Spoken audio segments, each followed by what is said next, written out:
Hi, my name is Will, and selling is all about communicating value. And if you can't communicate your product's value, then your potential customers are sure as hell not going to be buying from you. They're not going to be itching to work with you in the slightest. Now, mastering an elevator pitch is one of the most effective ways to quickly and effectively pique the interest of your prospect's attention and set the foundation for a successful sale later on further down the line. And so with that, crafting your elevator pitch is exactly what we're going to talk about in today's video.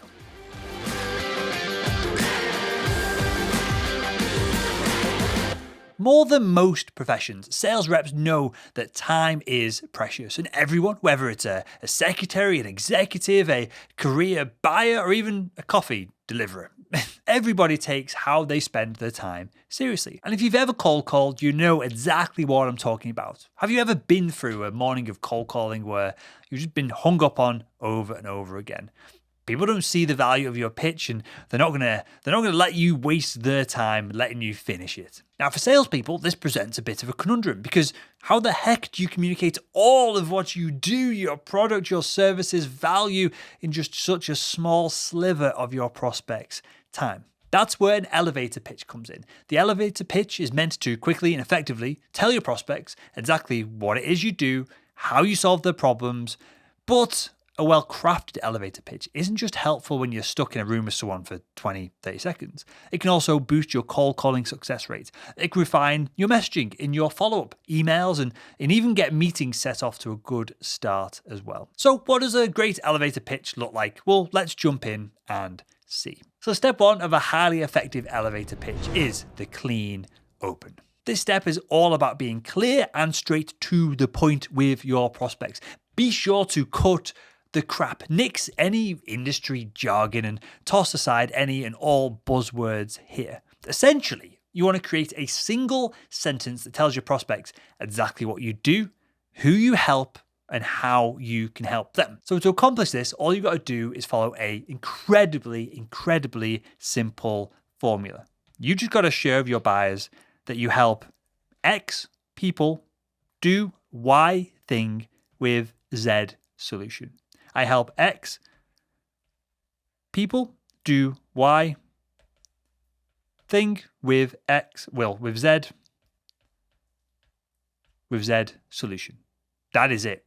If you can narrow down your entire sales process, the value that you give to your prospects into this simple sentence, that's the majority of what you need in your elevator pitch right there. So for me and Sell Made Simple Academy, the training product that I proactively sell myself, I'm still in the sales trenches with you guys, right? My I help X do Y by Z pitch would be, I help sales professionals find and win more outbound sales using simple selling frameworks and one-on-one mentorship, and we're trusted by over 2,000 students.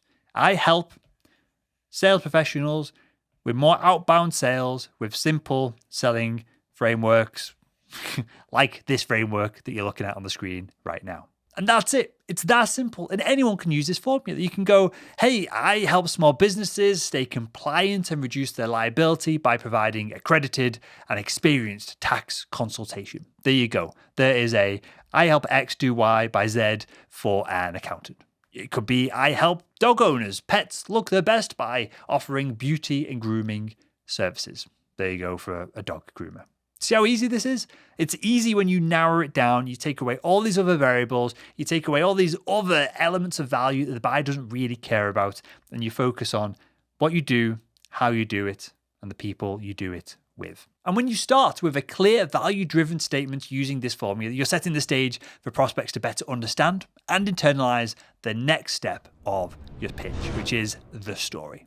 Now, stories aren't just for passing the time during your off hours or putting your little babies to sleep. They're actually powerful, incredibly powerful selling tools. See, humans are hardwired for stories. The earliest evidence that we're storytellers goes back tens of thousands of years. And studies have shown that messages wrapped up in a well-constructed story are way more likely to be understood, recalled, and internalized by the people who are receiving the story. people who are receiving the information. That's why the next step in your pitch is to tell the prospect a story about a past customer that you've helped. Nothing too long-winded, of course, just enough to get your prospect thinking about how you can accomplish the same things for them that you've helped other people with as well. Now, a few guiding principles here, and this framework comes from our Selling Made Simple Academy workshop on storytelling. So I'm giving you a bit of a sneak peek here. So the first step before we get any further into this framework is to understand that we need to cater the story to your prospect. The more relevant the story is, ideally to the same industry, the same product, the same pain points that your prospect has,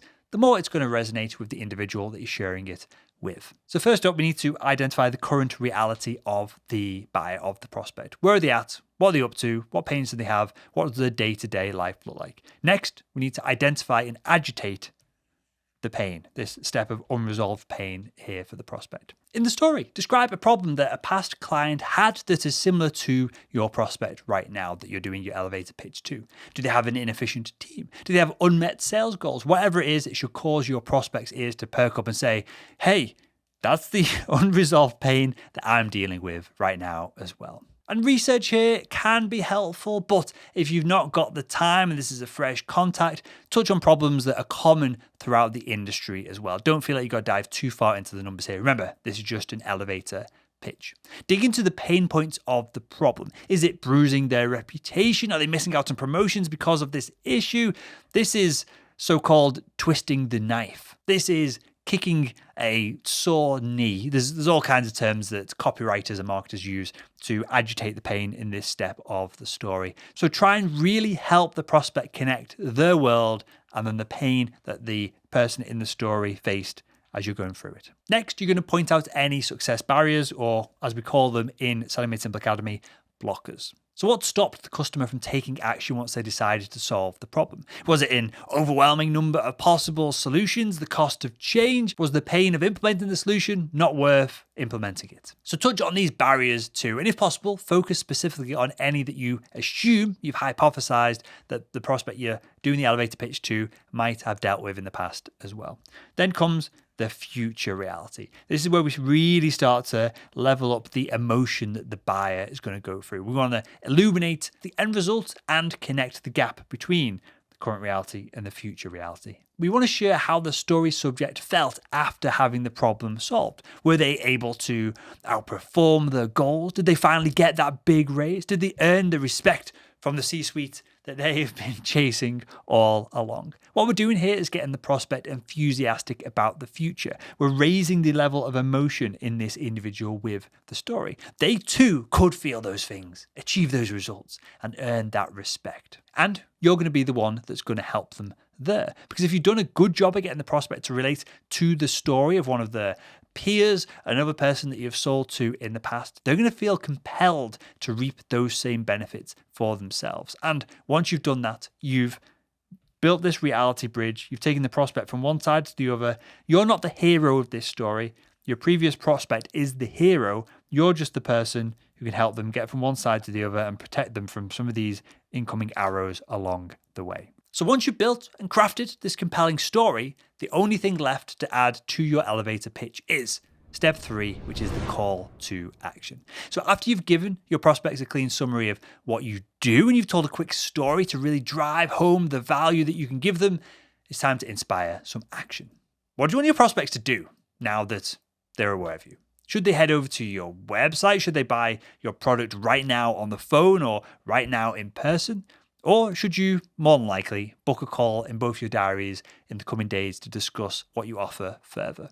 So be sure that you're closing your pitch with a clear and direct call to action. This is the call to action that we use all the time inside Selling Made Simple Academy. Does it make sense to? You can use this throughout the sales process. Does it make sense to jump on a quick call? Does it make sense to get Barry involved in this process? Does it make sense to get the contract signed now? We call this a micro close, and we should be micro closing throughout the sales process, and it starts with your elevator pitch. Does it make sense to jump on a quick call tomorrow morning? That is it. That's how you should end your elevator pitch if you're selling to someone who you think is a potential customer of yours. And if you've done everything right so far and the buyer is a decent fit, they're going to go, yeah, of course, I'll book a call in tomorrow morning. I'm excited to learn more.